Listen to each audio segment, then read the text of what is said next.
یہ روایت ہے حضرت مولا علی رضی اللہ تعالیٰ عنہ سے، یہاں سے لے کے ایران تک کے سارے کالے پیلے سب سنے کان کھول کے۔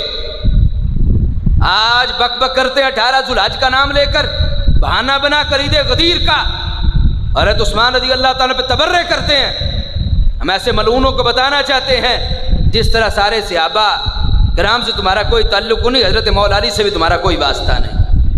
مولا علی رضی اللہ تعالیٰ کے پاس لوگ جس وقت گئے آپ کے پاس کہ آپ ہماری بیعت لے لیں، مولا علی رضی اللہ عنہ نے پتہ کیا جواب دیا؟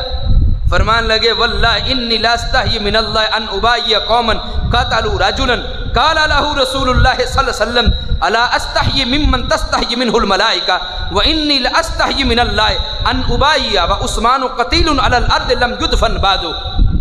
آپ نے فرمایا مجھے حیا آتی ہے اس بات سے کہ میں اس قوم سے بیعت لوں جنہوں نے حضرت عثمان کو امیر المومنین کو شہید کر دیا، اور فرمایا عثمان وہ ہستی ہیں جن کے بارے سرکار نے فرمایا تھا اے عائشہ میں اس بندے سے حیا نہ کروں جس سے اللہ کے فرشتے بھی حیا کرتے ہیں۔ یہ مولا علی کے جملے ہیں۔ آپ نے روایت کیا سرکار کے فرمان کو، پہلے نمبر پہ فرمایا مجھے حیا آتی ایسی قوم سے بیعت لوں جنہوں نے ایسی ہستی کو شہید کیا جن کے بارے سرکار نے فرمایا میں اس سے حیا نہ کروں جس سے اللہ کے فرشتے بھی حیا کرتے ہیں۔ اور پھر فرمایا مجھے اس بات سے بھی حیا آتی ہے کہ میں اس وقت بیعت لوں کہ ابھی امیر المومنین کو شہید کیا گیا، ان کو دفن بھی نہیں کیا گیا۔ آپ نے 2 دفعہ قوم کو واپس بھیجا، فرمایا میں بیعت نہیں لوں گا یہاں تک کہ جسے وہ باغی آئے کہ آپ بیعت لے لیں۔ آپ نے فرمایا یہ تمہاری ذمہ داری نہیں کہ تم امیر المومنین چنتے پھرو، یہ ذمہ داری ہے بدری صحابہ کی۔ بدری جن کو چنیں گے وہ امیر المومنین ہوگا۔ میں کہتا ہوں بدریوں نے چنا حضرت صدیق اکبر کو، بدریوں نے چنا حضرت عمر فاروق کو، بدریوں نے چنا حضرت عثمان ذو النورین کو، اور بدریوں نے چنا ہے مولا کائنات رضی اللہ تعالیٰ عنہ کو۔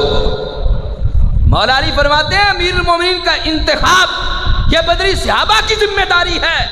میں نے کہا مولا علی کا انتخاب جن صحابہ نے کیا انہی صحابہ نے خلفائے ثلاثہ کا انتخاب کیا۔ اگر خلافت حق ہے مولا علی کی اور یقیناً حق ہے تو پھر خلفائے ثلاثہ کی خلافت بھی حق ہے، کیونکہ جنہوں نے انتخاب مولا علی کا کیا انہوں نے انتخاب پیچھے 3 صحابہ کا بھی کیا ہے۔ رافضی بند گلی میں بند ہے، ان کے پاس بھاگنے کا کوئی رستہ نہیں سوائے صحابہ کے بغض کے، اور انہوں نے بغض صحابہ میں قرآن کا انکار کیا، انہوں نے بغض صحابہ میں خلفائے ثلاثہ کی خلافت کا انکار کیا، انہوں نے بغض صحابہ میں سرکار کی 3 بیٹیوں کا انکار کیا، انہوں نے بغض صحابہ میں پورے دین کا انکار کیا، صرف صحابہ کے بغض میں۔ کیوں؟ اس لیے کہ وہ عبداللہ ابن سبا یہودی کی وجہ سے سب کچھ ان کو وراثت میں ملا، اور سنی خوش نصیب ہے صحابہ سے بھی پیار کرتا ہے، آل رسول سے بھی پیار کرتا ہے، سرکار کی اولاد پاک سے بھی پیار کرتا ہے، اور نبی علیہ السلام کے پورے دین سے بھی پیار کرتا ہے۔